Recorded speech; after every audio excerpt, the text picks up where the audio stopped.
I heard the metal scream first, that teeth-grinding, stomach-dropping shriek of a ranch gate being forced where it absolutely should not go.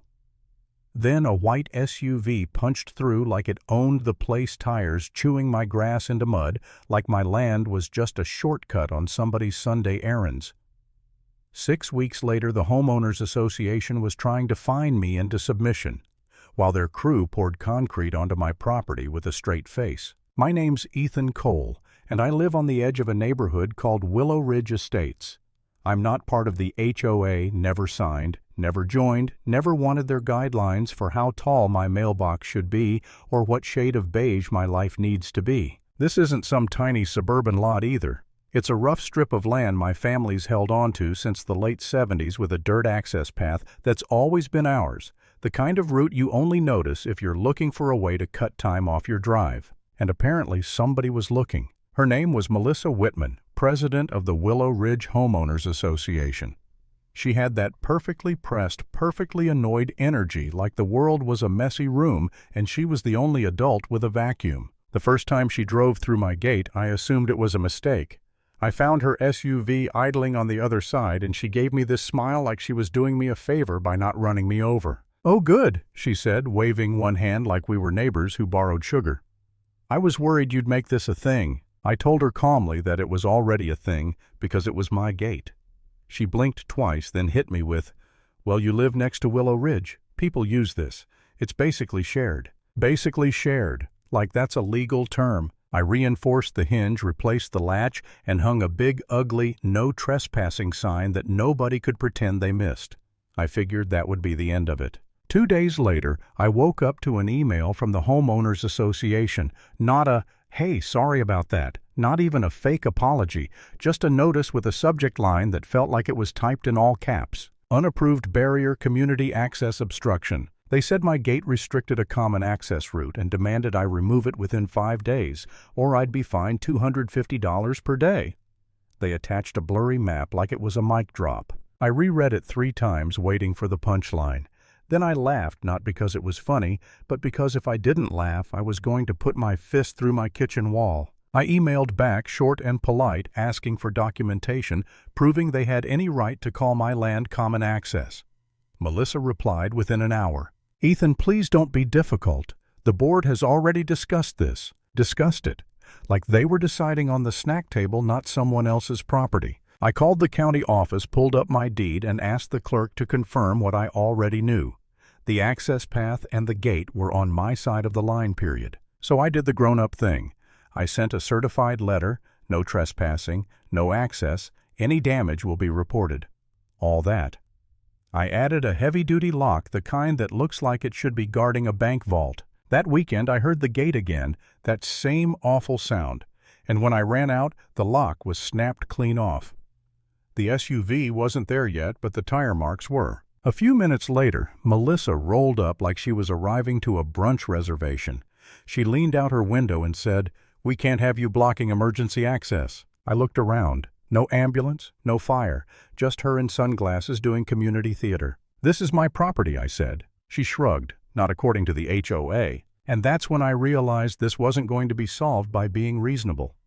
Because Melissa wasn't operating on reason, she was operating on authority, the kind you get when people let you boss them around long enough that you forget you're not a government. I tried calling the local non-emergency line, and the deputy who showed up was nice, but you could tell he wanted to be anywhere else. He took notes, glanced at the broken lock, and gave me the classic line. "Sounds like a civil matter." Of course it was. Everything's a civil matter until somebody's rights are quietly erased. By week 2, the fines started stacking up like they were playing Jenga with my patience. $250 a day. Then administrative processing fees. Then a landscaping violation because the grass near my gate looked damaged. Yeah, damaged by their tires. Melissa started sending people. 2 board members I'd never met walking along my fence line like it was a museum exhibit, pointing and whispering.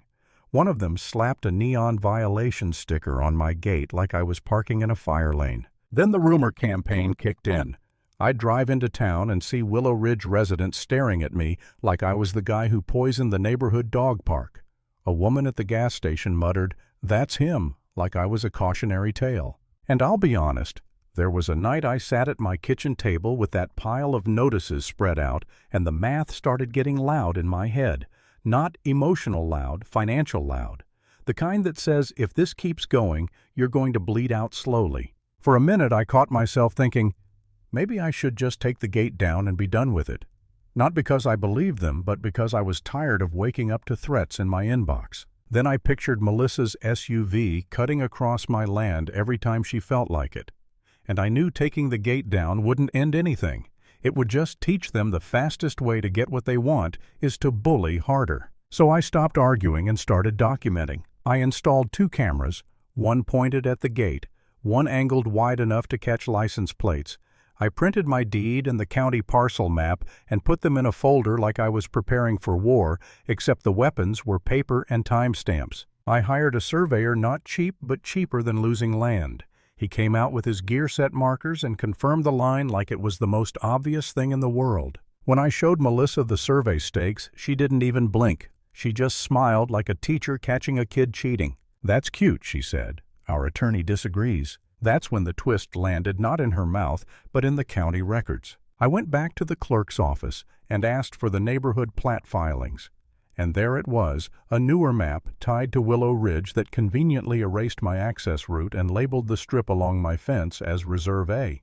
Like my land had been edited. I stood there staring at it, feeling this cold, clean anger settle in.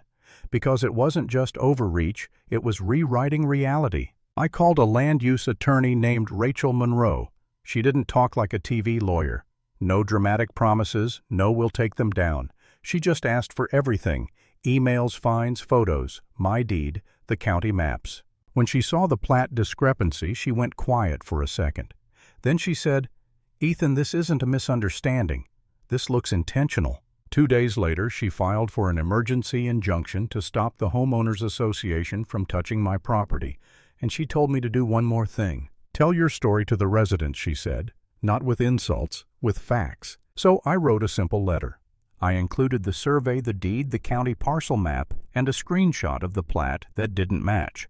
I mailed it to every address I could find in Willow Ridge. The responses started coming in fast. Some people were shocked. Some were angry at me at first until they saw the documents. A few messaged quietly, like they were afraid Melissa might pop out of their walls. And then I got a call from an older guy named Harold Bennett, who'd lived there since the first homes went up. He said, "I remember that access road. They told us years ago it wasn't part of the neighborhood." He had old paperwork. Not perfect, but enough to show the HOA had known about the boundary weirdness for a long time. Melissa didn't like the momentum shifting. She doubled down. One morning I woke up to the sound of diesel engines. I walked outside and saw a small construction crew in reflective vests standing on the edge of my property, like they were ready to start a project. Melissa was there too, holding a clipboard, looking thrilled with herself. "We're installing a community welcome kiosk," she said, pointing to the ground, like she was marking a grave. "It'll increase property values." "That's my land," I said. She smiled wider. "Not according to our records." I didn't yell. I didn't touch anyone. I just pulled out my phone and started recording the stakes, the equipment, the exact spot they were standing.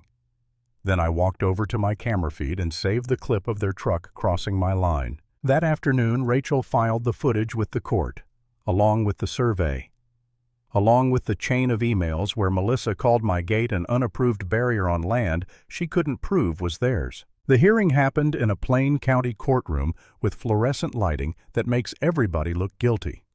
Melissa showed up with 2 board members and their attorney dressed like they were attending a fundraiser. When it was their turn, they painted me as a problem. They said I was obstructing community access. They hinted at emergency vehicles. They used the phrase hostile behavior, like I was out there waving a shotgun at Girl Scouts. Then Rachel stood up and didn't raise her voice once. She laid out the deed, the parcel map, the surveyor's report, the photo of the broken lock, the video of Melissa's SUV cutting through my gate, and finally the plat filing that didn't match the historic record. The judge asked Melissa's attorney a simple question. Why does this newer plat conflict with the established property description? Their attorney tried to talk around it. Melissa couldn't help herself. She leaned forward and said, "Because the community needed it." The judge stared at her like she'd just confessed to stealing a car because she was late for yoga. Rachel then introduced something else: emails and meeting notes we'd gotten from a resident who used to help with HOA finances. Notes showing the board had discussed the boundary issue and pushed the kiosk project anyway, budgeting for it as if the land dispute didn't matter. You could feel the room shift, the kind of shift where people stop nodding and start calculating consequences. The judge granted the injunction on the spot. No more access, no more construction, no more fines tied to common land they couldn't prove.